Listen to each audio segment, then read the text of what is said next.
everyone present here today who have joined us to commemorate the 200th birth anniversary of the last Nawab of our Wajid Shah. I extend a warm welcome to our principal ma'am, Dr. Wajid, to our collaborator and always who assists us in everything, our accuracy coordinator, Dr. Shah, and a very, very special welcome to our guest of honor and the speaker for this afternoon, Sri Shah, the great great grandson of Nawab Wajid Shah. I also welcome my dear colleagues and my dear students, and I also welcome those who would be joining us through the YouTube live feed on an online mode. Welcome to Scottish Church College. Now you can clap.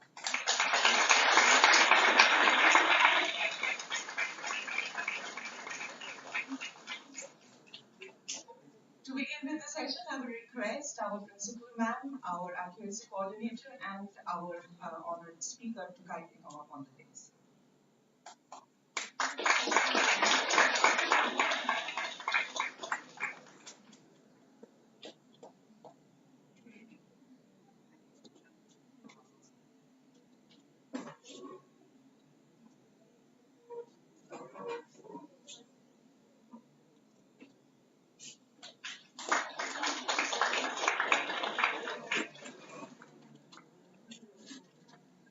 When we take the name of Nawab Wajid Shah, I think as students of history, it takes us back to the year 1857.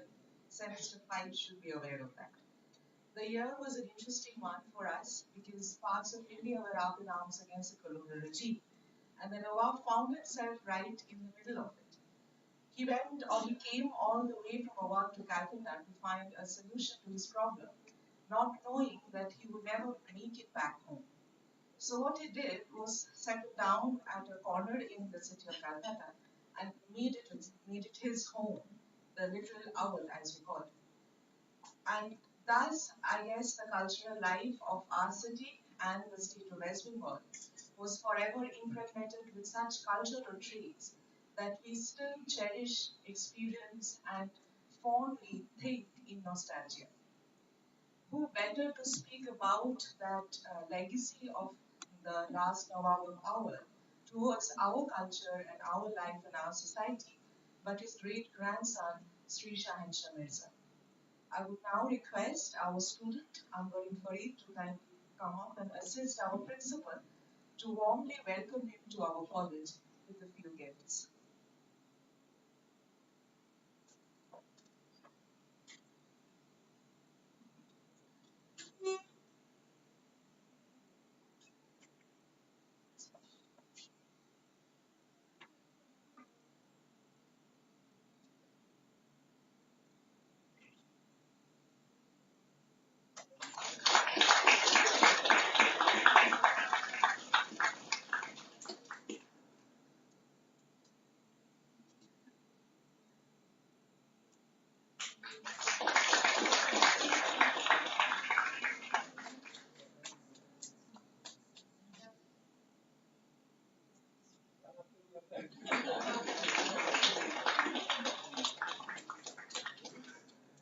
Thank you, ma'am. Thank you, Ambarin. We would now like to begin our session with the welcome address from our principal ma'am, Dr. Madhumanjit Mandal.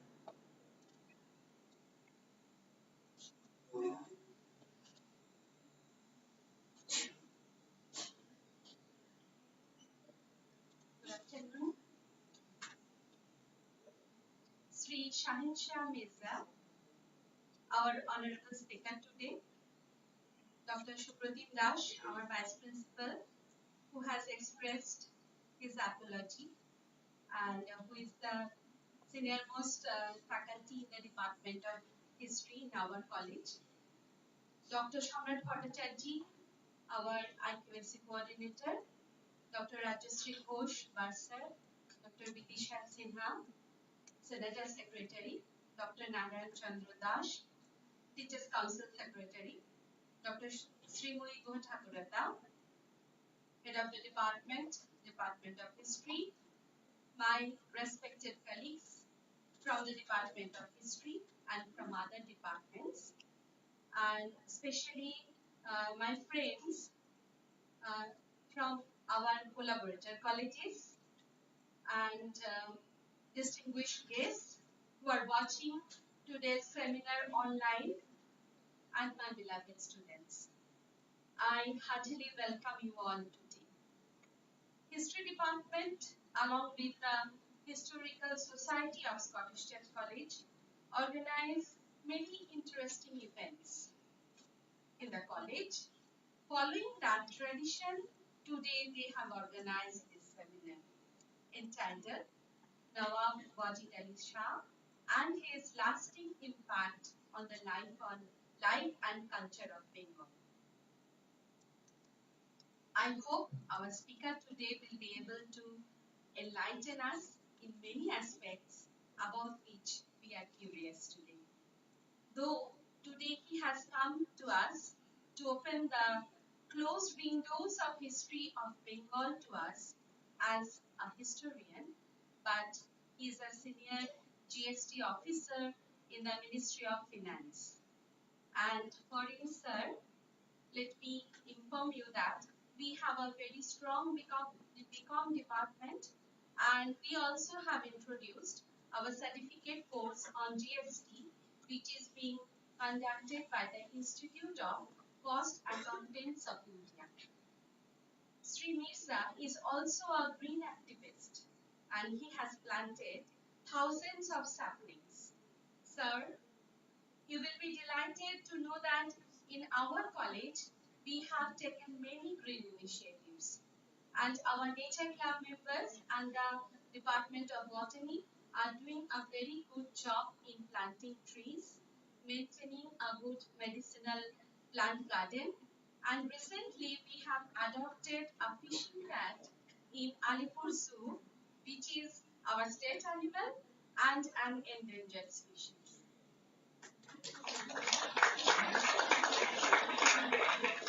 In future, sir, I hope we will be able to work and interact on many aspects with you.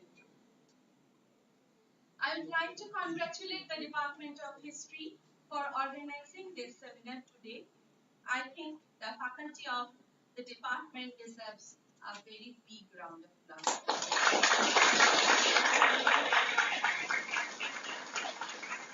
May God bless us in all our endeavors. Thank you.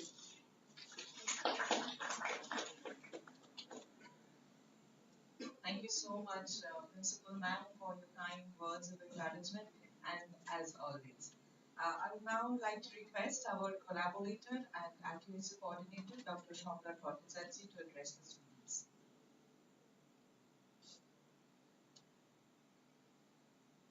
Good afternoon, all of you. In the beginning, I would like to thank the Department of History for collaborating with the Internal Quality Assurance Cell to organize today's seminar. I am thrilled to be a part of this seminar as the topic is very unique and interesting. You rarely get opportunity to attend, seminars on such a topic where you look back into history and the culture, the tradition which is there, how over ages those have been maintained by people in and around you, surrounding you, the origin of those cultural tradition and how they have been maintained. That will be stressed upon. I would like to thank our chief guest and speaker today, Shah Mirzaji, who have come to Scottish Church College. And I still remember last time we heard him was on 20th August 2020 during the pandemic time. And Sir has shown his eagerness during that time to be in Scottish Church College and interacting with the students, and today is the day. So I would request the students, please make use of this opportunity, interact with Sir, and clarify your questions, your doubts, whatever you have. Once again, I would like to thank all of you, especially the Department of History, the head of departments and others, for inviting me and for collaborating with the Internal Quality Assurance to organize this seminar. Thank you. Thank you, Dr. Trottensetsi. We will now start with the lecture. I would request Principal Ma'am and Dr. Trottensetsi to please take this. Before I hand the mic over to Mr. Mirza, and I know that all of you will be meeting, I would make a little formality where we get to introduce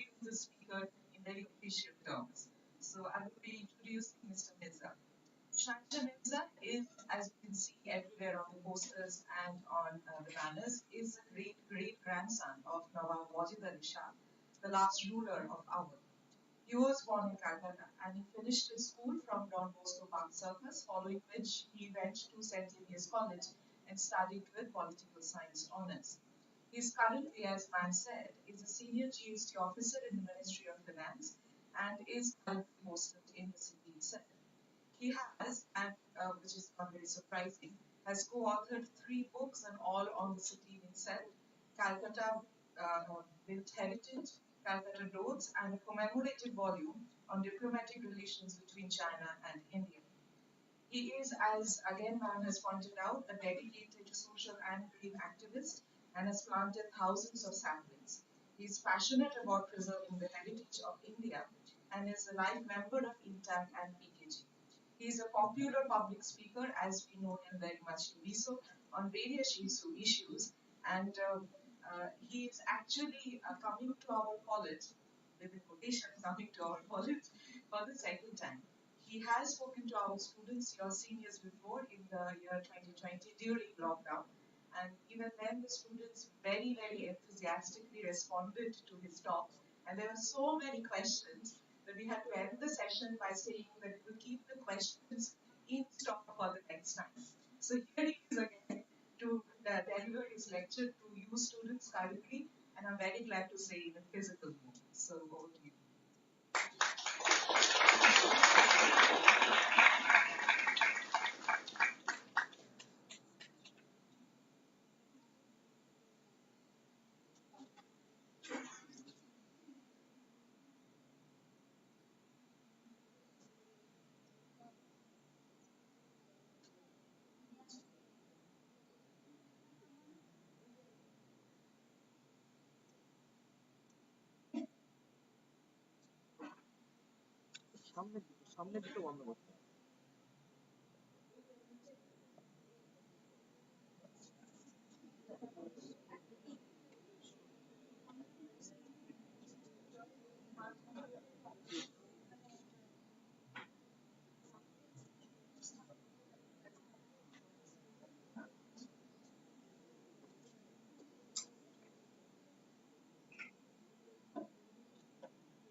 Good afternoon. It gives me a lot of pleasure. It's a matter of honor for me to be present in Scottish Church College this afternoon. I always dreamt of studying in a college like this, but I suppose my marks are not good in class 12, so I didn't get a chance to study in Scottish Church. The other association I have with Scottish Church was, when my daughter wanted to take admission in BA, she applied in various colleges, and I think had luck to have it. She got admission in Loreto College, which was closer to our house, so she decided to study in Loreto. I've heard a lot about this college. This college is a part of our heritage, it's a part of our history. It has seen the freedom movement, and it is most importantly for me, it is in North Calcutta, which is the center of Calcutta's history and our freedom struggle. I'm very grateful to the principal, ma'am, the professor, the history department for organizing this talk and giving me a chance to be a part of it. I'm not a historian, I'm not an academician, so this is not like one of those dry, boring talks. I'll try to make it as light as possible. With all facts and figures, with as much information as it could be accommodated in our talk.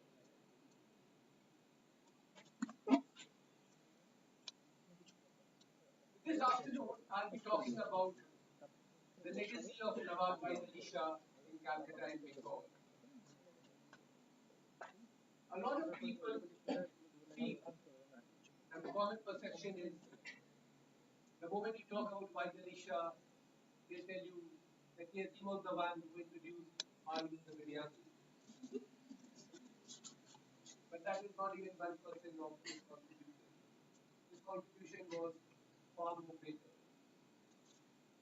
And this afternoon I'll be talking on his contribution and his legacy, which we can feel both in tangible and intangible form. So I would like to start with the year 1707, when the last Mughal emperor Aurangzeb died. And following his death, there was political anarchy in the country. The Mughal Empire was too big for the successive Mughal rulers to manage, and different regions started rebelling against the central leadership. The first to go was Murshidabad in 1717 under Murshid Ali Khan, followed by Awadh in 1722, and then Hyderabad in 1724 under Ahmed Shah. So, geographically speaking, Awadh was not a very big province. It was about 24,000 square mile in area, slightly smaller than modern day Scotland. It was in the flat, fertile Gangetic Valley, and it was a very, very rich province. Before Awadh was annexed, Lucknow was the capital, and it was considered to be one of the most beautiful cities in the world. It was being said that Lucknow is more fairer and prosperous than London and Paris of those days. The legacy still continues in Lucknow. If you go to Lucknow, a lot of old timers will tell you, "आप मुस्कुराइए, आप लखनऊ में." The very fact that you are in Lucknow, you should feel happy.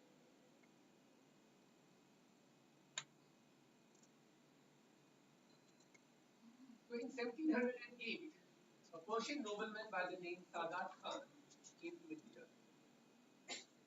And that was a time when the Mughal Empire was on its way down. The deterioration had started. He was a man who was courageous, he was ambitious, and he wanted to do something. He was a career-oriented man, let me put it this way. And he joined the Mughal Empire. He was appointed the governor of Akbarabad, which is modern-day Agra, and he proved his capability over there. And then he was sent to Awadh. And in Awadh, in those days, there was a group of people who were called Shehzadas, who were creating a lot of trouble for the central leadership. They were not paying their dues, they were terrorizing the local people. And it was up to Sadat Khan to suppress them. So Sadat Khan not only suppressed them, but he also suppressed a lot of Jat rebellion which took place around that time. And in 1722, Awadh became semi-autonomous under Sadat Khan. And later on, he was known as Sadat Khan Burhanpur. So this is the picture of Sadat Khan Burhanpur. He died in 1739. He had no sons. He had 5 daughters. So he was succeeded by his son-in-law, Safdar. Those of you who have been to Delhi must be familiar that Safdar, they got Safdarjung Airport over there, they have got Safdarjung area over there, and also the Safdarjung tomb is there. A lot of people go to Delhi, they visit many places, but somehow they don't go to Safdarjung tomb. So I would request the students present over here that next time when you go to Delhi, make it a point to visit Safdarjung tomb. It's a beautiful piece of architecture. The Awadh dynasty lasted for 134 years. There were about 10 Nawabs, and the most outstanding was Nawab Asifullah, the fourth ruler. And this is a picture of Asafi Mambara, which is popularly known as Bud Malaya. I would like to know from the student, what is an Imambara? Anyone? Can anyone tell me what is an Imambara? Where the imams stay. Mom. That was a good guess. Any student, please? Place of Shia worship. Right. So Imambara is a religious structure. In 680, Prophet Muhammad's grandson had attained martyrdom in Karbala. Karbala is a city in Iraq. And a shrine has been built in his memory. Muslims from all over the world, they go to Karbala, another place in Iraq.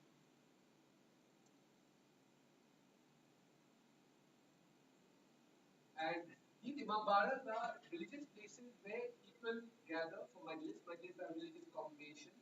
And it has been based in memory of the shrine that you find in Karbala. You all can clap for your ma'am. She has answered correctly.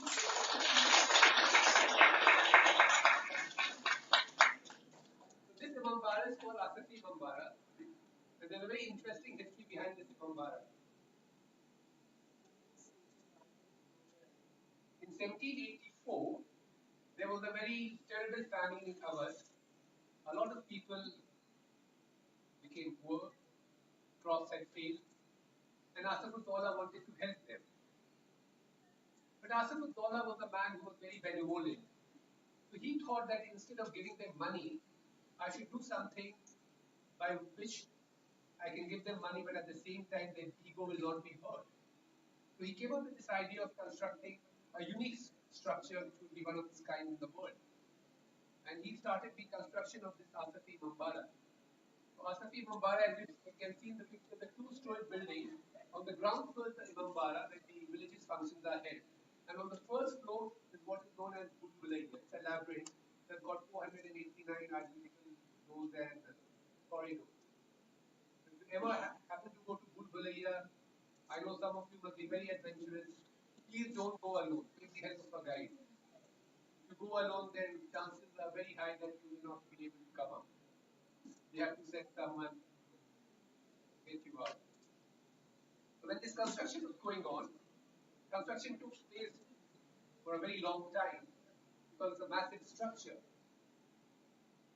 And Asafuddaula then realized that a lot of nobles and rich people were also affected because of this famine. So for 3 consecutive days, common laborers used to work, and on the fourth night, he would invite the nobles, people from rich families, from respected families, and they would come and demolish what had been built. So it was like 3 steps going forward and 1 step backward. The idea was to give them some sort of an employment so that they get money and their egos also not hurt. At the same time, he also gave them food because in those days, we didn't have this concept of restaurants. And food was being cooked in large cauldrons for these laborers. Asafuddaula was a man who was pretty much on the job. He had the hands on while construction was going on. And it is being said that on one day, while supervising the construction of this Imambara, he was passing by where the food was being cooked. He got a whiff of the aroma and he liked the food. He liked the aroma. So he said that, I would like to taste this food. So the nobles who were accompanying him told him, "Huzur, ye khana mazduron ke liye hai. This food is for common laborers. It's not for you." But he said, but I would like to taste it. So he tasted the food. And the food was being cooked in the dum cook style, which means that, the lid was sealed with pot. The steam doesn't go up. So with the help of steam, the food is cooked. As a result, all the nutrients, all the aroma, all the fragrance get absorbed in the food, which makes the food very delicious. This is one of the differences between the Awadhi food and the Mughlai food. Mughlai food is not cooked in the dum cook style. So the food was served to Asafuddaula. He liked the taste very much. And then he called his chef and said that try to improve this dish, try to make it more interesting. So the chef removed the vegetables, added saffron, added a lot of different spices, did a bit of fermentation and combination, and started cooking. Later on, he added meat, curra, and a bit of milk and sugar, and the dish was created today, which we know as Biryani. So that's the Awadhi biryani, which is quite different from the Calcutta biryani. I'll come to it later. The last Nawab of Awadh was Nawab Wajid Ali Shah. He came to throne in 1846. He was a man who was much ahead of his time. He was a man who was a champion of secularism. He was a man who was a talented poet, writer, and when he came in 1846, he came at a wrong time. By wrong time, I mean by that time East India Company had decided to annex Awadh. If he would have been a ruler 100 years ago, he would have been a very, very successful ruler. But unfortunately, he came in 1846. By that time, the English had decided to annex Awadh. And when he came on the throne, he tried to reform the administration, he tried to reform the army, and every day he would go to Musabag to supervise the bill that was being given to the army. All this was not liked by the British president, and they tried to detain him. There's a very common picture of Wajid Ali Shah. The moment you Google Wajid Ali Shah, you'll find him in Agartha with his left chest open. I would like to know from any student why his left chest is exposed. Whoever will answer will get a box of biryani along with a shahi tukra. Anyone? I know some of the brightest minds get a chance to study in Scottish Church. Sorry? Okay. Anyone else? Any girls? Anyone? He's partly right. At least give him a round of applause.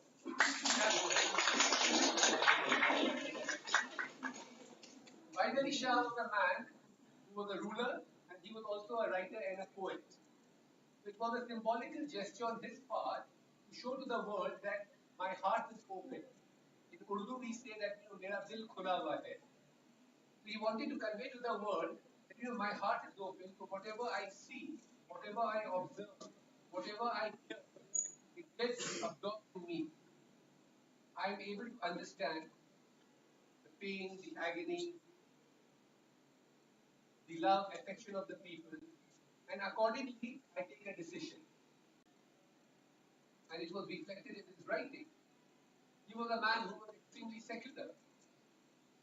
Every year, on the day of Holi, there used to be celebration in his court. The Muslim festivals are based on lunar calendar, which has got 356 days. And that is why every year you find Muslim festival getting advanced by 10 to 11 days. Last year, for example, if Eid was celebrated on 25th of April, this year it would be on 15th or 16th of April. So the dates keep on changing. So one year it so happened that the 10th of Muharram, which is supposed to be the most auspicious day for the Shia Muslims, coincided with Holi. Now, Holi is a festival of song, dance, laughter, merrymaking, distributing sweets, playing with colors. And Muharram is the day of mourning.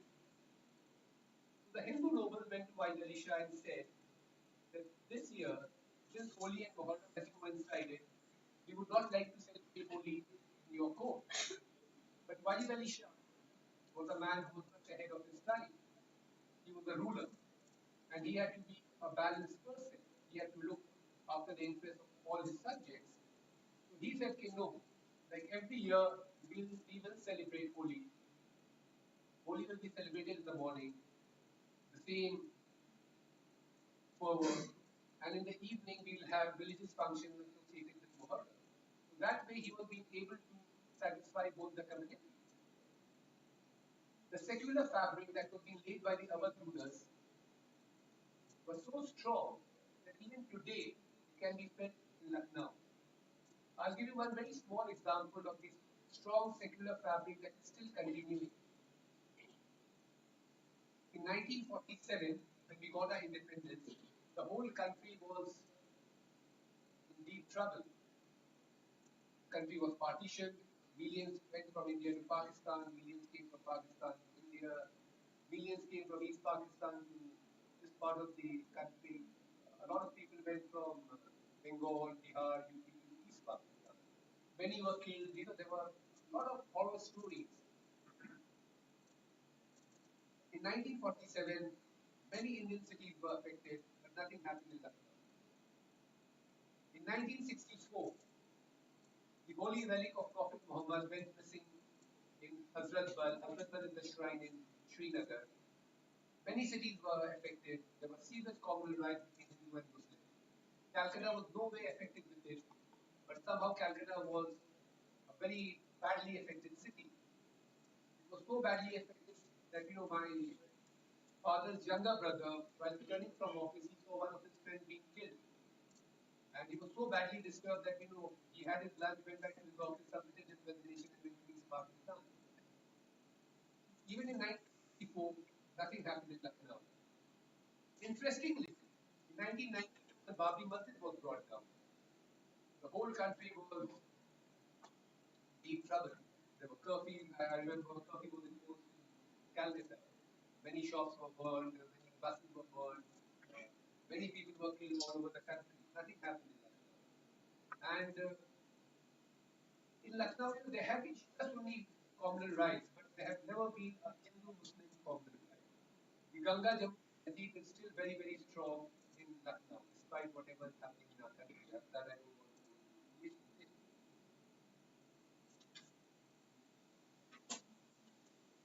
So while all this was going on, the British resident was not comfortable because he was seeing that Wajid Shah was an extremely popular man. He was a fatherly figure to all his subjects, and they were trying to defame him. So finally, on 7th May, 7th Feb 1856, Awad was annexed for the false charge of maladministration. Wajid Shah was a peace-loving man. He knew for a fact that his forces would not be able to match the forces of the English East India Company. And so he decided not to go in for a confrontation. Ours was annexed. And I would say that at one level, Wajid Shah was a very simple man. He had heard a lot about British sense of justice and fair play, and so he decided to come to Calcutta. Because in those days, the Governor General used to live in Calcutta.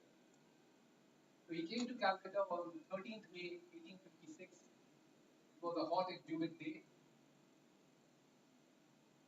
From Lucknow, he went to Kanpur. From Kanpur, he went to Allahabad. And from Allahabad, he went to Banaras. In Banaras, he was given a farewell by Ishwari Prasad Narayan Singh, who made him goodbye. And it took him 18 days to sail from Banaras to Calcutta, the steamer called McLeod. So he landed in Vichali Ghat. Vichali Ghat is a ghat in Madhya Pradesh. Last year, he requested the West Bengal Heritage Commission and they had put a plaque over there which says that, Wajid Shah had landed over here on 13th May 1866. When he landed over there, little did he realize that he's going to spend the rest of his life in Calcutta.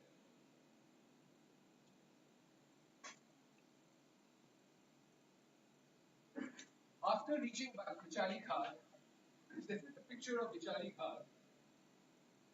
Has anyone seen Vichali Ghat? Do you live in that area? Okay, so why did you go to Vichali Ghat? Sorry? What school was there? You must take some of your friends to Vichali Ghat. And please don't push them over there. So he landed in Vichali Ghat, and then from there he went to a hotel called Spence Hotel.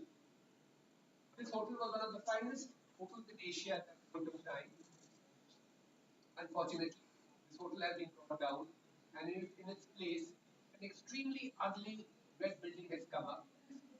This building is near Raj Bhavan. So while he was in Spence Hotel, he went to meet Lord Canning. Awadh was annexed under Lord Dalhousie, and by the time he reached Calcutta, Lord Canning had taken over. So when he went to Fort William, the same Fort William where you all had gone the other day. So he was given a salute of 21 guns. That was the highest gun salute given to any Indian ruler.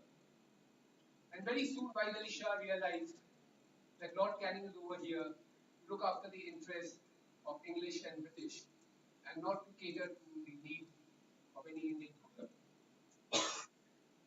But he did not lose heart. He wanted to go to England to meet the Queen and place his case before the British Parliament. But the long journey from Lucknow to Kanpur and from Kanpur to Allahabad, Allahabad to Banaras, and Banaras to Calcutta affected his health. So he was being advised by his Hakim not to take such a long journey from Calcutta to England. So he decided to send his mother, his brother, and son. A lot has been said about the Indian women, but Waidali Shah's mother, Balka Kishwar, was also a very very strong woman. Those of you who had the opportunity of watching Shatranj Ki Khiladi must have seen her character. It has been more or less very accurately portrayed in that film. She was a woman who was a very strong-willed woman, a woman of very strong character.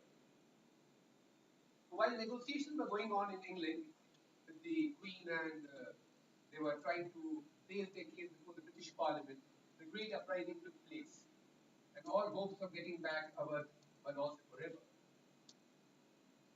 At that point of time, the English felt that White Ali Shah may rally the local forces and may attack them. So he was being arrested. This time he was arrested on a charge of creating trouble. And he was, history can be so fascinating. A year earlier, it was Lord Canning who had welcomed him with a 21 gun salute. And few months later, it was the same Governor General who signed his arrest warrant. And it has been said that the arrest warrant was written in some of the most pleasant languages. But no matter how pleasant it is, an arrest is an arrest. So he was being arrested and he was kept in this house. This house is called Amherst House. It's inside Fort William. Those of you who have been to Fort William must have seen this house. So he stayed on the first floor, and on the ground floor there used to be offices. Behind this house was the place where his prime minister used to live. And these windows are very big windows, and the Hooghly is not very far. So in the evening and late afternoon, you could get cool breeze from the Hooghly.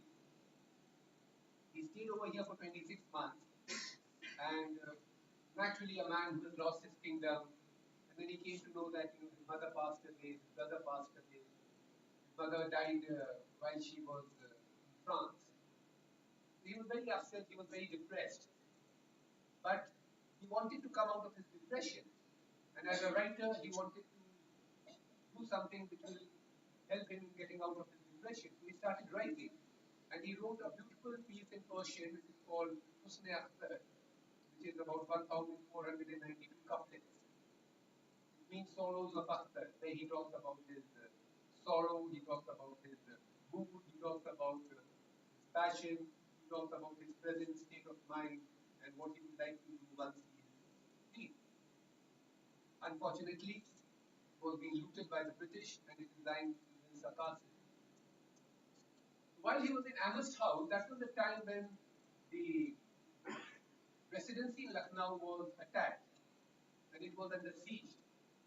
So the English made it very clear that nothing should happen to Waidali Shah because they felt that Waidali Shah is attacked or he falls ill or he died, then there might be serious repercussions in Awadh. So they took very good care of him, and every year a doctor would come to examine him. These British, they are very shrewd administrators. There's so much to learn from them. So Waidali Shah, while he was in Amherst House, he was allowed to get food from his house.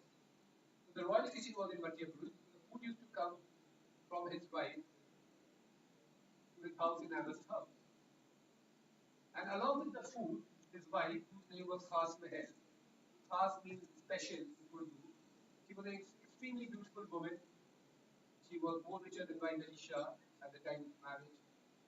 And she was 7 years older than Waidali Shah. When Waidali Shah saw her for the first time, it was love at first sight. Finally, Shah decided to marry her, and finally the marriage took place. She used to send food from the royal kitchen in Madhya Pradesh, and along with the food, she used to send 2 strands of her hair. It was something very, very romantic. If any student over here, he or she has fallen in love, you can understand how important it must be for Wajid Ali Shah. And it used to give him a lot of mental comfort. He used to feel that his wife is close to him. Finally, he was released on 13th June, and he was given an opportunity to live anywhere in the country. So he chose to live in Calcutta because by that time he had realized that if there is any place in India where he would get a lot of love, respect, affection, apart from our Bengal. Bengal, even in those days, had a sense of respecting art, culture, heritage, and so he decided to live in Calcutta. And he chose Madhya Pradesh because Madhya Pradesh is on the banks of River Hooghly. It reminded him of River Gomti in Lucknow. Every evening when he was in Lucknow, he used to take a boat ride on Gomti. And Madhya Pradesh in those days was an extremely beautiful tract of land. It had very few houses. These houses were all colonial structures, very beautiful houses. And on the other side of Madhya Pradesh was botanical garden. It is still botanical garden. It was one huge expanse of greenery, and he started living in Madhya Pradesh. Before he left Madhya Pradesh, before he finally moved to Madhya Pradesh, he was kept in this house, which is known as BNR House.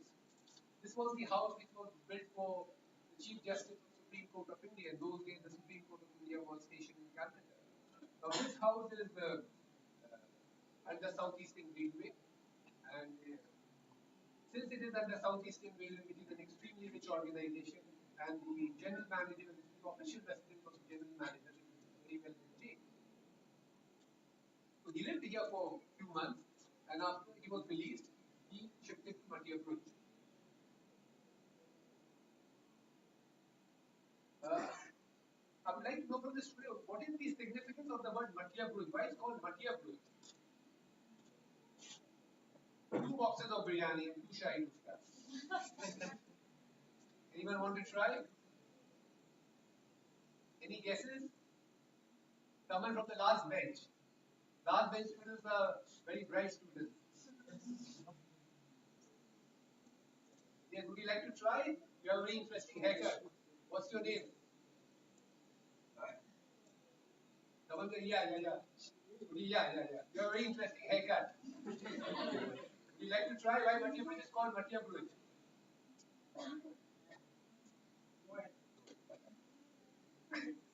Madhya Pradesh consists of 2 words, Madhya and Burj. Madhya and Burj means mitti, clay. And Burj is tower. You have Burj Al Khalifa in Dubai, the tallest tower in the world. In those days, since we did not have modern navigation, so there was a tower of unclaimed bricks which will guide the ships flying on River Hooghly. So that is why this area is called Madhya Burj. So the correct spelling would be Metia, Madhya, and Burj, Burj. Never use Burz, it means something else. So he settled down in Madhya Pradesh, and within a short span of time, he converted the whole area into mini Lucknow, with all the trappings of royalty and nobility. When people in Awadh came to know that Wajid Shah had decided to live in Calcutta, hundreds and thousands of people from different walks of life they flocked to Calcutta.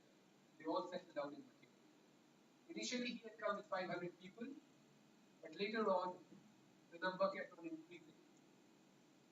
Musicians, dancers, poets, writers, intellectuals, hakim, common people, religious people, tailors, chefs, you name an occupation and you keep on talking to Calcutta. And within a short span of time, Bhatia Burj came to be known as Mini Lucknow. So this picture is of Sittanabad Imambara. It was built by Wajid Shah in 1864.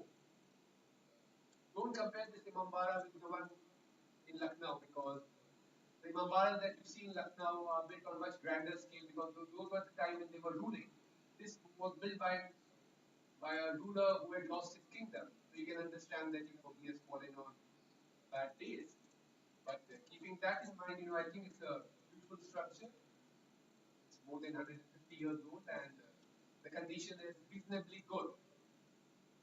This Imambara is open to everyone, men and children, anyone can go and have a look. This is the interior of the Imambara. Those of you who have been to Imambara in Lucknow will find a lot of similarities. These are the chandeliers, which you find in most of the Imambaras in India. This is the main hall, and this is the place where majlises are held. Majlises are religious discourses. Wajid Ali Shah did many things in Lucknow, in Madhya Pradesh, and he was a great animal lover. So along with this Imambara in 1864, he also set up his zoo. So this is a picture of zoo. And the zoo had a huge collection of animals. At one point of time, it had as many as 24,000 pigeons. It had tigers, it had lions, it had cheetahs, and these cheetahs did not come from Namibia. There were snakes, there was a huge enclosure for snakes, and people from far off places would come to see these animals. Because as I said, in those days, the form of entertainment things were very, very limited. The zoo was an important amusement for them. Now I'll come to the cultural influence of Vaidali Shah in Calcutta and Bengal. In Calcutta and Bengal, Urdu was not spoken. The first serious move to introduce Urdu as a language in Calcutta was in 1781 when Warren Hastings had set up the Calcutta Madrasa. Calcutta Madrasa was set up in 1781 by Warren Hastings. It's on Rafi Ahmed Kidwai Road, very, very old institution, still running. And then in 1784, the Asiatic Society was set up. And then in 1800, the Fort William College had come up. These institutions were there so that people can learn Urdu and other regional languages along with English. Because the English felt the need to have a group of people who would be educated, who would be learned, who would help them in their day-to-day administration. So when these people came from Awadh, they started speaking Urdu. And Urdu became the most important language of Madhya Pradesh. Slowly it spread to different parts of the Calcutta. It may come as a surprise to people outside Bengal that such a large population of people in Calcutta speak Urdu. I remember many years ago a friend of mine had come from Bangalore and I was taking him to a majlis, a religious discourse. And while we were midway, he held my hand and he asked me, he said, majlis kaun si zaban mein hogi? He thought that since we are in Bengal, the majlis will take place in Bengali. So I said, this majlis will be in Urdu. Calcutta at one point of time had a huge number of newspapers which were published from Calcutta and Bengal, which were in Urdu, and it had a very large readership. Because of Urdu, a lot of poets came, writers came, and we used to have Mushaira's poetic symposium. We used to have ghazal, then there were qawwalis, and all forms of literature associated with any language. So the language that the people speak in Calcutta, the Urdu that is spoken in Calcutta, because of the people who came from Awadh. Uh, Even now, after so much assimilation, the Urdu that is spoken in Madhya Pradesh is far more superior than what is spoken in the other parts of the city.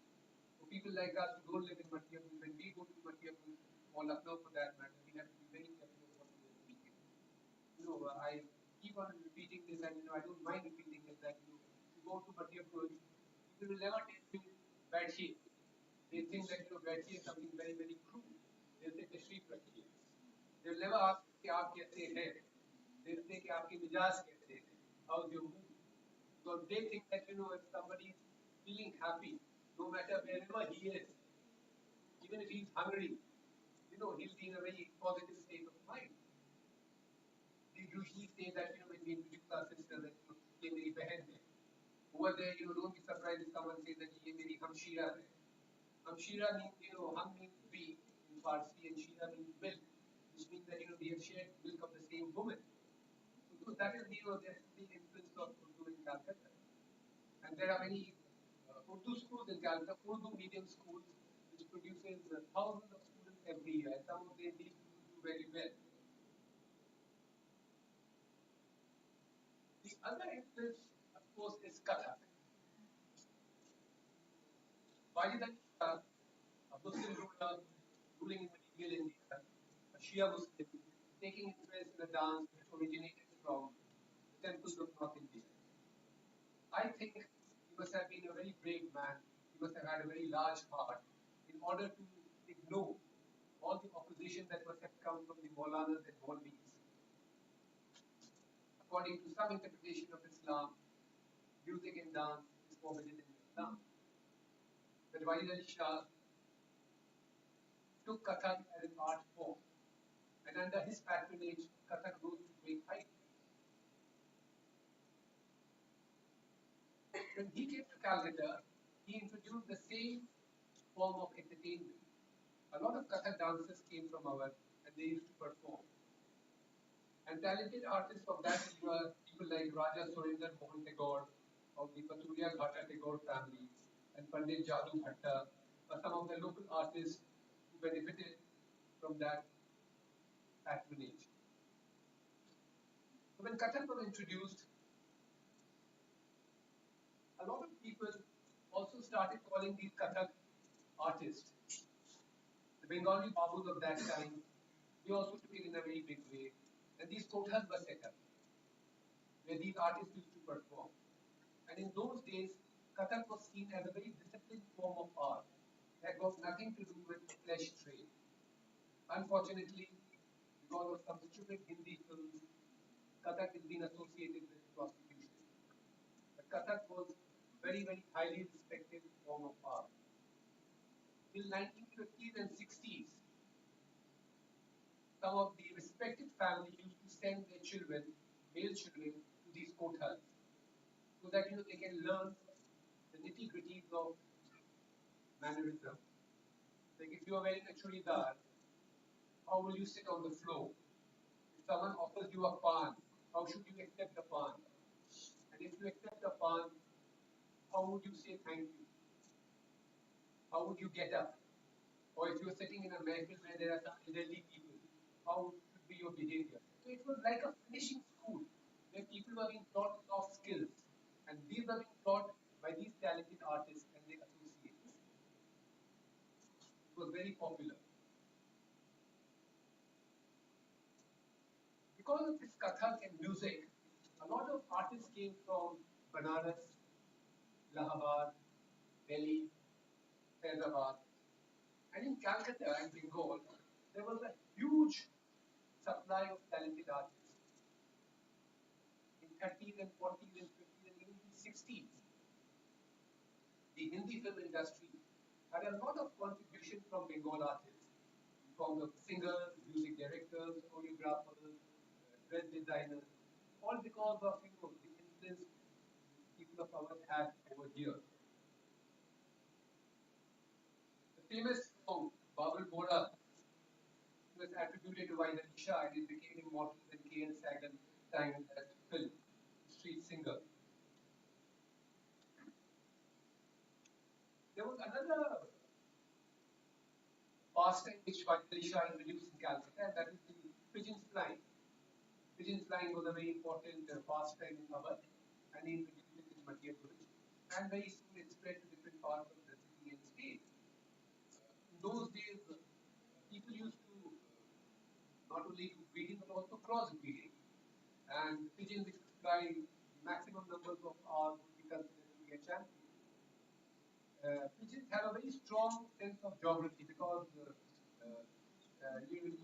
those of you must have read history must have seen that in olden days, pigeon was used as a form of carrier, to carry letter from one place to another.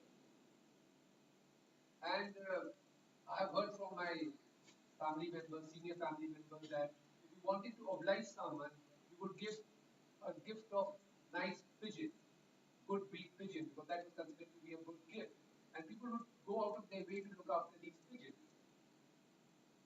Till many years ago, pigeon flying was held as a competition in Calcutta Maidan.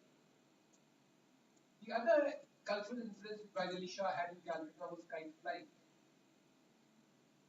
The Urdu word for kite is patang, and it came with Wajid Shah, and people started flying kites over here.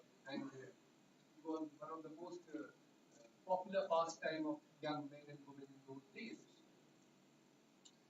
Interestingly, Bhatia Bhuj still has a lot of shops and units which manufacture kites. And most of these units are being run by women. It's a job which doesn't require a lot of space. So these women, they make kites at their home and they supply it to shopkeepers. In January every year, we have this Makar Sankranti kite flying festival in Ahmedabad and other parts of Gujarat. And most of the kites flown there are being flown from Calcutta. The next time if you go to Bichali Ghat, you will find that there are many bamboos lying on the banks of the river. These bamboos come from Assam. They have been left over there in the water for curing. And with that bamboo, the strings are made for this kite. Uh, in those days, if a kite would be able to cut 9 kites, people would bring down that kite and keep it as a trophy. He would never fly it, and it would be considered to be something very important and very auspicious. And he was being called Noshera, that he has been able to cut 9 kites. And people would go crazy over kite flying. The other influence was, the clothing. A lot of tailors came from Awadh and they settled down in Madhya Pradesh, and they introduced the Awadhi style of dressing, which included kurta pajama, sherwani, sharara, garara, shalwar kameez.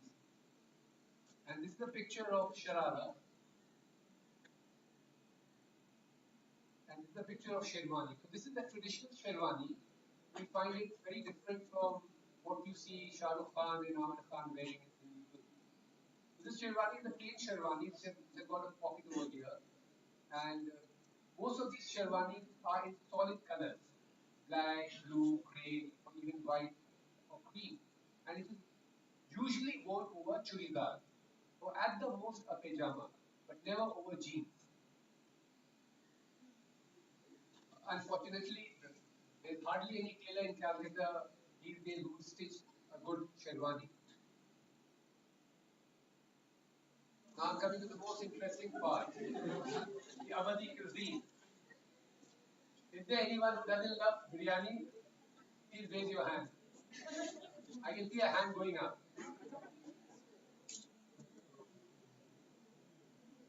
The rulers of Awadh, they were, among other things, they were great connoisseurs of food. They love food. And they had given a clean hand to their chef to try new dishes, to make the existing dishes more delicious. When Vaidil Shah came, he came with his chefs and they started cooking over here. So his contribution is just not limited to biryani, it's much, much more than that. He produced shirmal, rogni roti, pulao, of course biryani was there, shami kebab. When I talk about shami kebab, I have said this, someone would be able to answer. Why shami kebab is called shami kebab? Giving? Can't be that simple. Anyone? Sorry?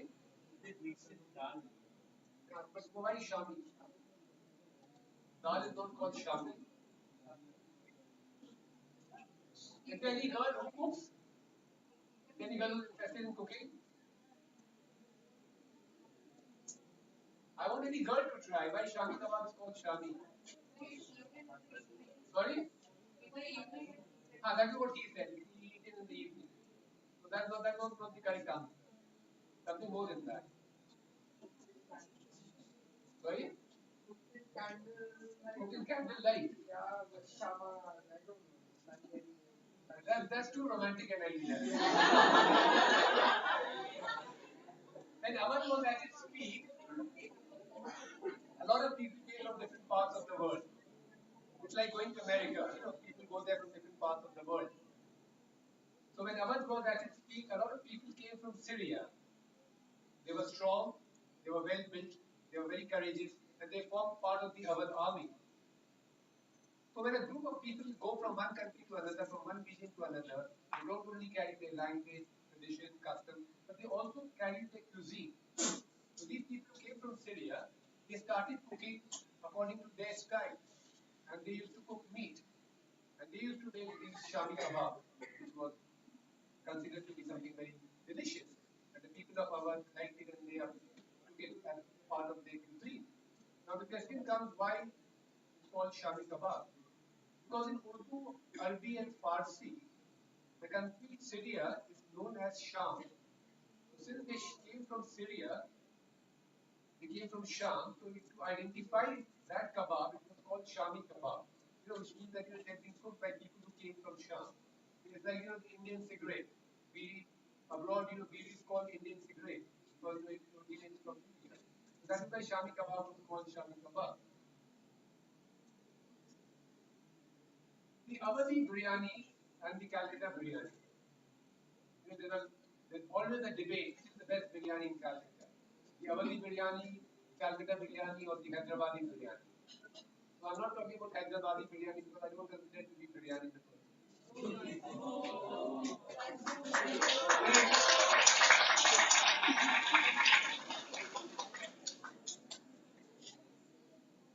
I hope no one is watching me in Hyderabad. So Hyderabad will not allow me. One person might watch you from Hyderabad on YouTube. Sends the link. So one of the main difference between the Awadhi biryani and the Calcutta biryani is the common perception is that the Waidali Shah, when he came to Calcutta, he had fallen on bad days, and he told his chef to add potato so that it adds more substance to the biryani. But that is not true. Waidali Shah was getting a pension of 12 lakh rupees every year. That was the highest pension paid to any Indian ruler. Out of that 12 lakh, he used to spend 20% on the upkeep of animals and food. A man who can spend 25% of his income on animals and who can easily afford meat in his meal. The fact is that the Portuguese had introduced potato in Surat in the early 17th century, and over the next several decades, it traveled to different parts of the country. It was brought to Bengal by the English traders, and in those days, because the cultivation was slow, it was very expensive, and it was considered to be an exotic piece of vegetables. It was as expensive as mutton. So while Ali Shah, like other rulers of Awadh, he had given a clean hand to his chef to make the dishes more delicious, to try dishes, to try various permutation and combinations. In one of the experiments, one of the chefs added potato because he thought it's very exotic and very expensive. It has to be good. We have this tendency that anything that is expensive is good. So he added potato to biryani, and biryani, as I said, is being cooked in the dumpling style. So when biryani was cooked in dumpling style with potato, it absorbed all the aromas and fragrance of spices, saffron, piora, rice, meat. It was served to by Jalisha. He found it very delicious. So he said that henceforth, whenever you want to cook biryani for me, make sure you will add potato in biryani. And then he invited his nobles, his friends, they had taste of this biryani, they liked it. They went back home and they told their family members that whenever you cook biryani, make sure you add potato in the biryani. And that is how potato became an integral part of Calcutta biryani. So there's always a debate which is the best biryani, Calcutta biryani or the Awadhi biryani. I have married someone who's from Lucknow. So the biryani that is cooked in my house is cooked with potato. So my wife doesn't eat potato, she takes out the potato, and I have biryani with potato. So that way the family peace is maintained. So this is the picture of Shirmal. Shirmal is a very interesting, it is called a type of paratha. It comes from the Persian word which means that it is being made with milk. Sheer means milk in Parsi. And it it goes very, since it has got a very long life, in those days, people used to carry sheemas, when they used to go on their journey. The other one is Nargisi Kofta. Has any of the students tasted Nargisi Kofta?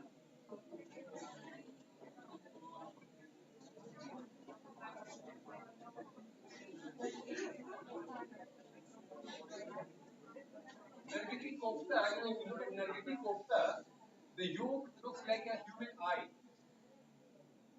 And Nargisi comes from, that flower, Nargis, which means, beautiful eyes. In Urdu we call Nargis, which means beautiful. Nargisi Kofta means, beautiful eyes. So there's a share of where Ahmed said, which says that, तेरी आंखों के सिवा इस दुनिया में रखा क्या है? The boy said, oh, the girl said, oh.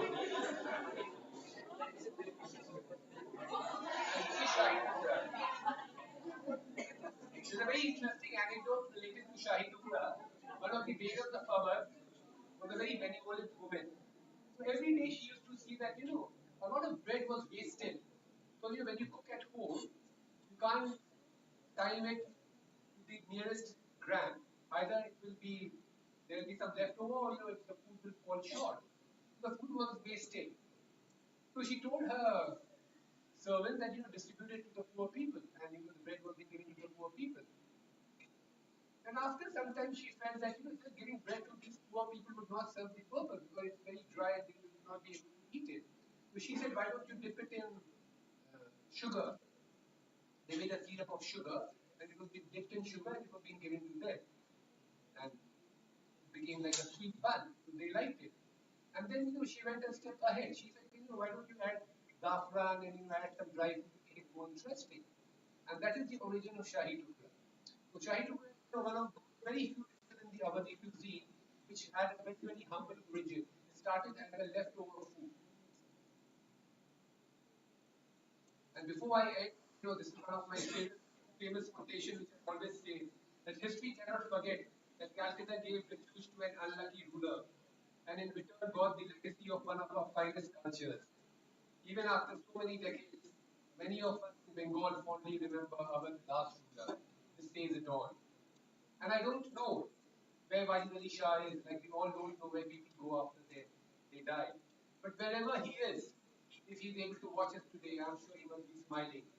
That on a Friday afternoon working day, when we have got so much to do, people are talking about Wajid Ali Shah, people are remembering him with a lot of respect and love. And I would like to end my talk with a very famous Urdu couplet, which in a way describes Wajid Ali Shah. It goes like this.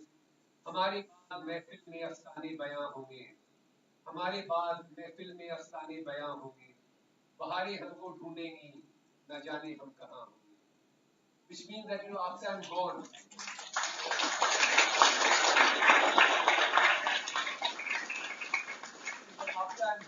the spring will look for me but I don't know where I am. Thank you very much.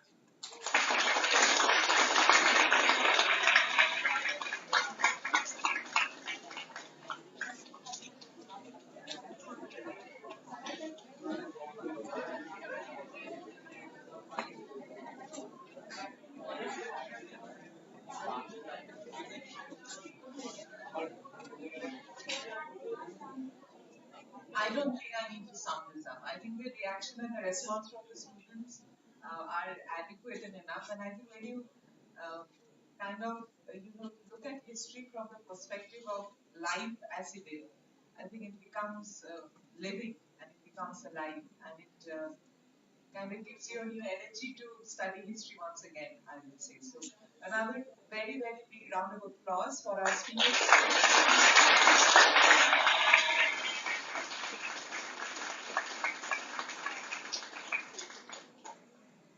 Now the time for question and answer. Would you be taking one question at a time or one question at a time? And please raise Adi ma'am. Let's start with the students first. Let's see some hands from the students. Yes, very good. Second one. Done. Introduce yourself and then ask the question. Good afternoon, sir. This is Omar from semester one.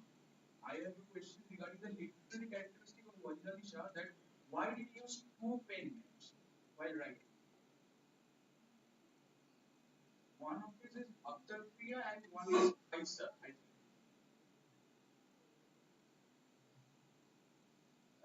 Before I answer you, I would like to welcome our friend Colonel Rani Sharma and her husband, who's also a colonel in the army. Please give them a.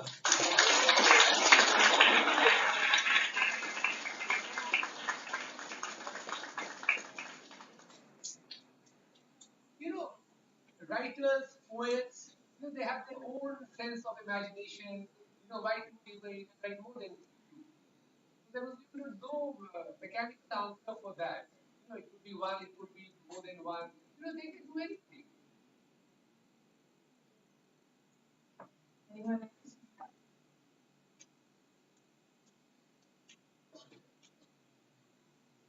DB sir, followed by Arun. Thank you for your beautiful presentation. I have just one question. That is, you showed the Lucknow Imambara which at the Gulbara. I think commonly called the Barai Imambara. Could you please tell us something regarding the Chota Imambara? छोटा इमाम हमारा से छोटा वर्षन बड़ा इमाम हमारा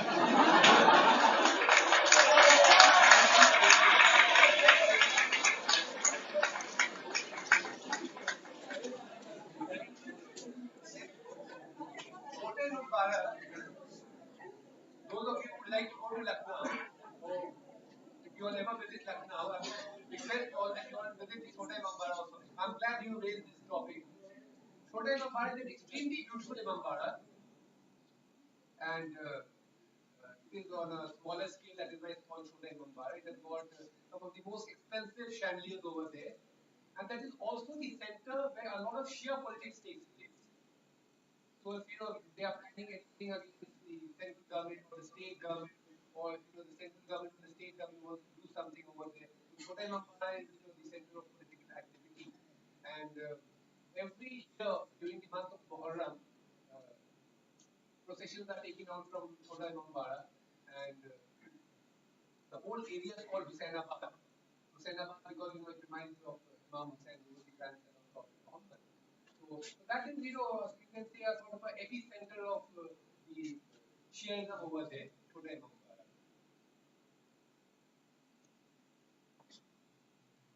I have actually two questions. First of all, sir, it was wonderful. As usual, you were too good. Now, there's two questions. One is that, sir, you talked about the Ganga Yamuna legacy.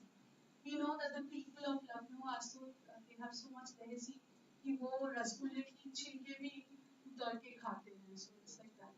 So was that legacy brought in the formalities or in any other ways in Midyapur, and is it still there, that legacy in the culture? Because we associate legacy with Lucknow, but we talk about Wajid Ali Shah's contribution, but the legacy thing is something that I would like to know. And the second is, the Nawabs of Murshidabad from the time of Muzaffar, they were also Shias. So is there any connection with them, because they the Imambara of Nawab Palace, yes, they have a huge procession during the Muharram time, and here also in the here in Jaipur also we get to go. Is there any link with them, uh, sharing common priests or monasteries like that? Right. Uh, I would like to know from the student what you mean by Ganga Jamna Tehzeeb, Ganga Jamni Tehzeeb. Anyone would like to answer?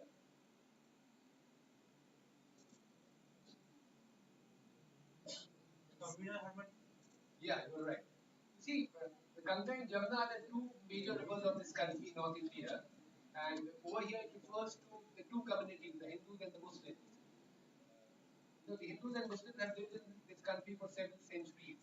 They have lived as neighbors, they have lived as friends, they have lived as business partners, they have lived in various shapes, sizes, and forms. They have worked together, they have studied together. Uh, what happens is that when you interact with a person who comes from a different background, unknowingly you absorb many of his things which exist in his family, in his tradition, in his language, and similarly for that person also. And in sociology, we use a term called assimilation. So, like, if I'm interacting with a person A who belongs to a religion A, I'll pick up certain things from A, and he'll pick up certain things from me. And that has given rise to this Ganga Jamuni Tehzeeb. Now, one very nice example of Ganga Jamuni Tehzeeb is that, Muslims all over the world, when they greet each other, they say Salam Alaikum. But in our, and in Madhya Pradesh, and even in Murshidabad, they say Adab. So why they say Adab? Why not Salam Alaikum? Like if I have to speak to someone in Lucknow, I'll pick up the phone and I'll say Adab, not Salam Alaikum. Would anyone like to try why not Salam Alaikum and why Adab?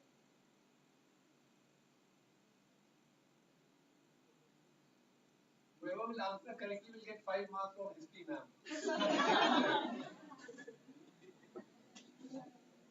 You see, when you say Salam Alaikum, when you translate in English, it means, may the mercy of Allah be on you. And in response to say Walaikum Salam, which means that, may the mercy of Allah also be on you. These rulers of Awadh felt that maybe, for a non-Muslim, it may not be comfortable taking the name of Allah. Like a Muslim, maybe. A Muslim may not be comfortable saying, Hey Ram. Like a Hey Ram, when you are in deep trouble and all. So they came up with the terminology which would be neutral. And the word was adab. Adab comes from the Arabic word adab, which means that, I respect you. Now, if you say someone adab, which means that, I respect you. So there's no question of religion, and there'll be no ground for any objection. So these were some of the examples of Ganga Jamuni Tehzeeb, and the same thing had come to Calcutta also. Some of the traditional Muslim families over here, including our family, and I'm very proud to say that, we celebrate not only Eid, Bakri, but we also celebrate Holi, we also celebrate Diwali, we also celebrate Christmas, because that is what, we have been taught by our forefathers, that, religion is something very personal. But, when you interact with someone, you keep religion in your own house, and you interact with that person on a person-to-person basis. And these majlises which are held in during Muharram and other parts of the year, everyone is welcome. My father passed away last January, and we had a funeral service for him. So people from all walks of life came, from different communities came, and then they came, they spoke. And this is what, this is I think a beautiful example of Ganga Jamuni Tehzeeb.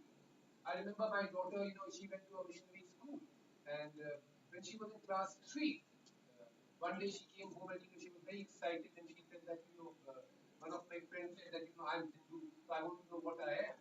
And I felt very happy and very sad at the same time, because I thought that at this age religion was not touching her, and now she has started talking about religion.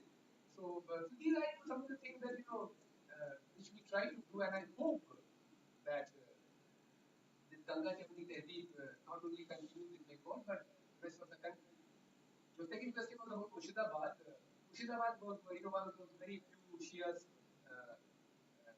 princely state like ours, and there was a lot of marriages which used to take place between the Murshidabad family and the Awadh family. Murshidabad also being a part of Bengal, Urdu was spoken there. And these Maulanas, when they come to Calcutta, many of them are being called to read majlises in Murshidabad, because for them it is a cost saving. Because someone has to call someone from Lucknow or Hyderabad or Bangalore, it would cost them a lot of money. So whenever they come to Calcutta, these Maulanas are being asked to read in Murshidabad. And there's also a sizable Murshidabadi population in Calcutta. Their accent is slightly different. So if someone speaks Urdu in Murshidabadi accent, it's very easy for anyone to identify that this is from Murshidabad. Murshidabad also is a very, very great place in our country, and my first posting was in Murshidabad. I remember the first time I went to Murshidabad, I simply fell in love with that place. There are two cities in India which has really affected me. One was Udaipur. You can find there's love in the air. There's a lot of romance in the air there. And the other is Murshidabad. Slow pace of life, that Nawabi culture, Hazard Dwari is there, Barai Bambara is there, Bhagwati is there, Vasit Mandir is there. It is a pity. And I also take the blame that, we have not been able to promote and preserve the heritage and the cultural importance of Murshidabad as a city. Because if you're going by road from Calcutta to Murshidabad, Berhampur, it will take about 6, 7 hours. The roads are terrible. Those of you who have been abroad will know that Hazard Dwari Palace, it can be compared with Buckingham Palace. The exhibits inside because it is top class. So, ma'am, I would request you all to take the students on an excursion to Murshidabad.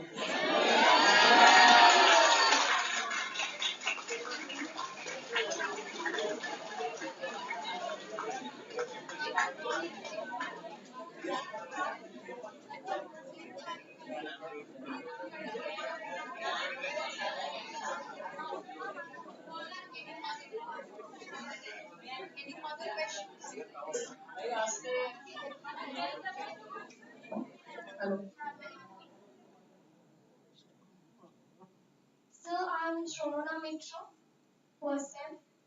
So I'm asking you a question associated with your family.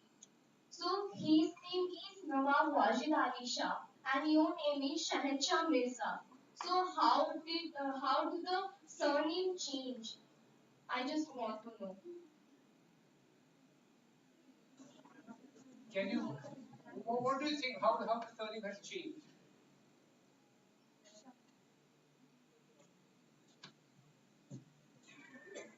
I mean, Shah was the title. It Shah, was. Shah in Farsi means king, Uh-huh. and Mirza means prince. So Okay. his son was Mirza Muhammad Babar. And my grandfather was Ghazampur Mirza, my father was Basim Mirza, that's why we write Mirza. Oh, thank you. The people who live in Murshidabad, they also write Mirza, but they write Meerz. Thank you, sir. A festival like that of a CA officer.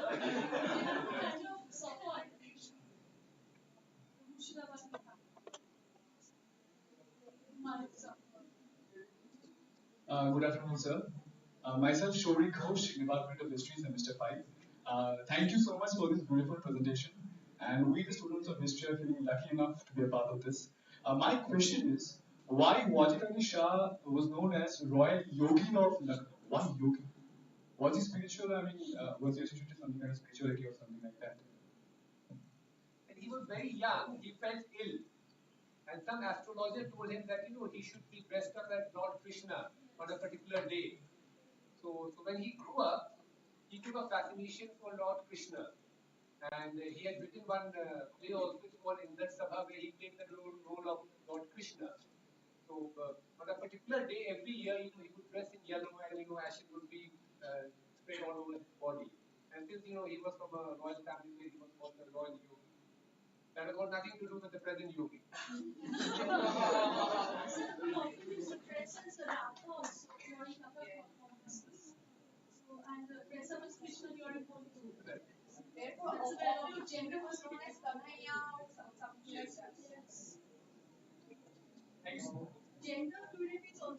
know, I know.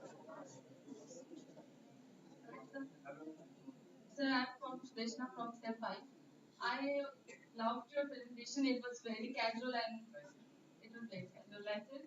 But it's not a question. It's just a point that the delicacies which we find right now as very unique that was supposed to be for the peasant, which later became as delicacies for the richer people or wealthy landlords. So how would you describe that? So It's these, not a question like how did it became from delicacy, like it was given to the peasants as like what should I say দান করা বলতো না মানে দিত যেটা সেটা পরে আমাদের ডেলিকেসি অ্যাজ আ বিরিয়ানি হোক শাহী টুকরা হোক biryani, for instance, there are it's a very contradictory like there are 10,000 types of making biryani. We can make biryani with beef. We can make biryani with mutton. I don't know the price of beef. So naturally, beef is much cheaper than mutton. Zafran is very expensive. So if you don't give Zafran, then the cost will go down. Someone was telling me the other day that somewhere biryani is available for 80 rupees a box. So if it is available for 80 rupees a box, I wonder what they are adding. I'm sure they can't give saffron, and the meat that they give, I don't know whether it is. So it depends on what type of ingredients you add. And I'm happy you asked this question. Because Avadi cuisine, Avadi cuisine, it was not only a question of adding spices. Typical Awadhi cuisine is something which is very light, and it is called limited spices. So these spices have to be added not only in the correct proportion but also in the right sequence. So there are spices A, B, C, D. It has to be added in that sequence A, B, C, D. It can't be B, D, A, and all. Then the taste will go haywire. So we have two more. Okay, four more. Sir, I'm Sandeepan Chaudhary from the History Department. I have one question for you. Do you think that Lucknowi culture has been fetishized by Bollywood and the greater media to the point where it is too vague and too ambiguous? That happens everywhere. That happens everywhere. Because we try to generalize things. A lot of British friends, a lot of Americans think that we go to school sitting on an elephant, we go on our horses. You find snakes on the roads in India. When I was going to Madras for the first time, people told me that Madrasis eat only the masala dosa and idli. But that is not true. So it happens. We try to generalize things.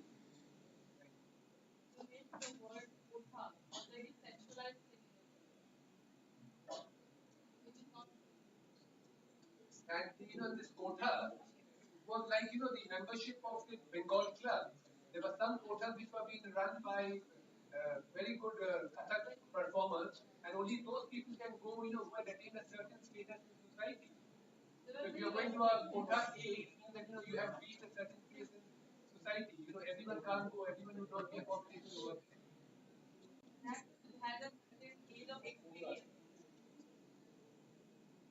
Good afternoon, sir. This is Professor Mukherjee from Semester 1. Sir, it is known to us that Wajid Shah had married over 300 times, and there's a saying that in Islam, a man cannot take service from a woman who is not his wife. And it is also said that Wajid Shah had married his wife before he died. And sir, is it something that it's true or something like that? Yeah, of course, he had two Nikai wives in Islam. The two major sects are the Shia and the Sunni. According to the Shia concept, you can have muta. Muta is a temporary marriage, it's a contract. And the spirit behind muta marriage is that to avoid prostitution. For instance, someone is going abroad for work and he's going for say 2 years, 3 years deeply away from his family. So he has got certain natural biological needs. And in those cases, under very strict conditions, he can have a muta. While Alisha did a lot of muta, you are right that if you take the strict interpretation of Islam, you can't take the service of a woman if she is not related to you. That is why he entered into muta. But certainly that number was grossly exaggerated by the British. Uh, the history department on history is being written by the winners. So, the history was written of our country of that period was written by the British. They wanted to defame him and that is why they defamed him. So certainly not more than number grossly exaggerated. And there were a number of women with whom he entered into a muta, and all were not, the sexual relations. Some were there just to help them. He was also a very benevolent person. Like when I talked about Asati Mambara, the Barai Mambara, it was being said about Asif Uddola, कि जिसको दे मौला उसको दे Asif Uddola. And anyone who's been blessed by God, he would be helped by Asif Uddola, because God will not come down and help us. That will be the human being. So that was, their vision of helping people. So we have two more questions.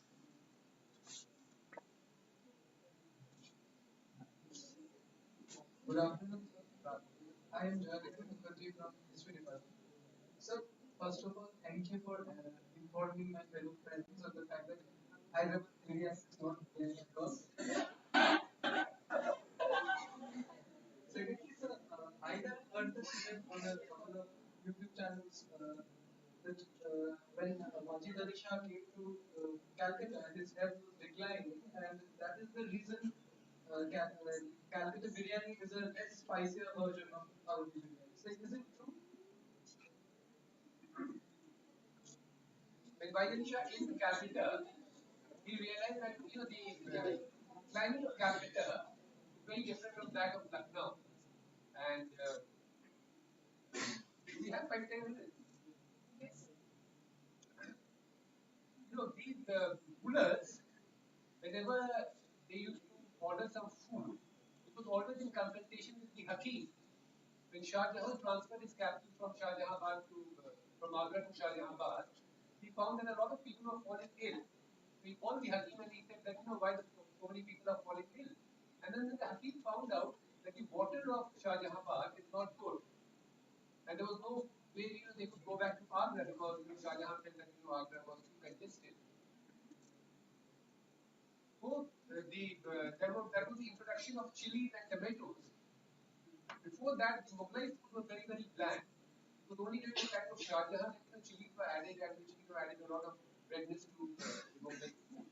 Similarly, when Wajid Shah came over here, he realized that Calcutta weather is very different from that of Lucknow. So he was being advised by the Hakim to add less of maize and ghee. That is why you find the Calcutta biryani a bit frugal compared to the Awadhi biryani. But that doesn't mean that Calcutta biryani is. Thank you, sir. Good afternoon, sir. My name is Kriti Singh. I'm from the first semester of History Department. Well, you spoke eloquently on the life of Vajpayee Shah regarding his contributions and all, but a very less amount of light is shed upon the episode of his death. Now, there is a thing of assassination and an assumption that it was not an assassination. Now, the point of assassination was probably pointed out by a prince from the Awadh royal family. I'm not able to remember the name. I'm sorry, but how would you justify it? Was it really an assassination or a natural death? There are some people they love to create controversy. So the person whom you are referring to, he was a madcap, and you can even quote me on this. So he loved creating controversy. He loved, making a lot of noises so that people will take him seriously. While Ali Shah died at the age of 66, and in those days, it was a very right age for a person to die. Because in those days, the life expectancy was very low, and he died a natural death. And why would anyone assassinate Walid Shah at the age of 66? If you have to assassinate someone, you will assassinate him when he's young, when he's powerful, when he can do some harm to you. He was already a very old man, and he was feeble. He used to go to this Alipur Zoo, and he used to go on a palanquin because he couldn't walk too much. He loved animals, so he wanted to go to Alipur Zoo to see the animals. So why would anyone attack someone like this? So this assassination theory is just figment of somebody's imagination, and a very very poor figment of somebody's imagination. We don't buy that. He died a natural death. All right, so now this is the last. Good afternoon, sir. Dipto from third semester history department. So my question is that when Wajid Ali Shah is in Calcutta, we are seeing that Bengal is facing a Bengal Renaissance. So we have like big minds there in Calcutta. Why are they so much aloof from Wajid Ali Shah? Like, have they ever tried to interact or come closer to him? Because Mediapur, we can see, is becoming the mini Lucknow. So the Bengali so-called intelligence, did they try to contact with him or not? Yes. Okay. Great interaction. They were great friends with the family of the Marble Palace. Yeah, that was my question. Thanks a lot, sir. Thank you very much, sir.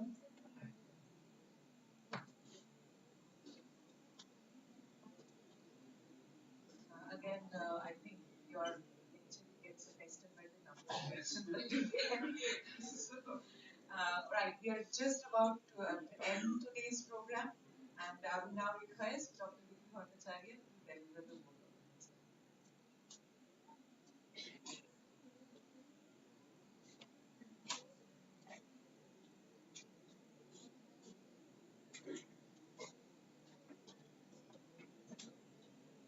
pity that all good things come to an end. So, in that note, first a big round of applause for our speakers.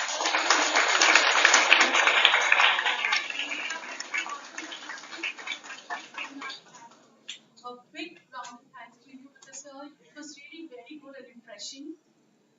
I would also like to extend our thanks to the esteemed guests who have come, and so a big round of applause to them as well.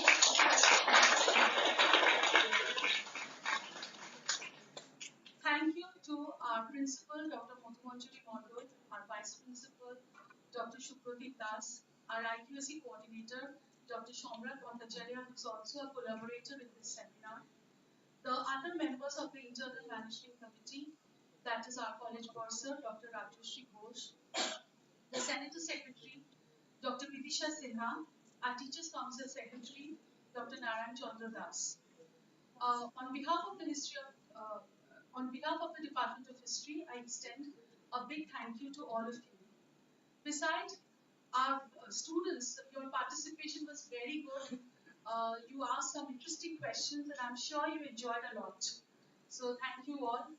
I would also like to extend our thanks to the non-teaching staff who are always there to help us whenever we reach out to them, and our departmental colleague and colleagues from other departments.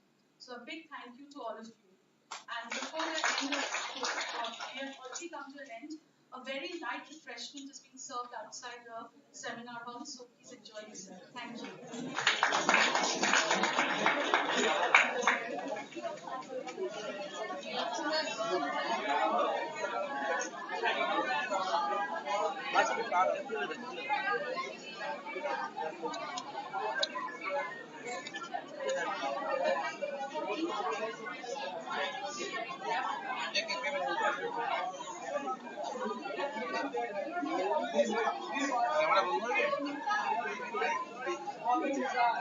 you.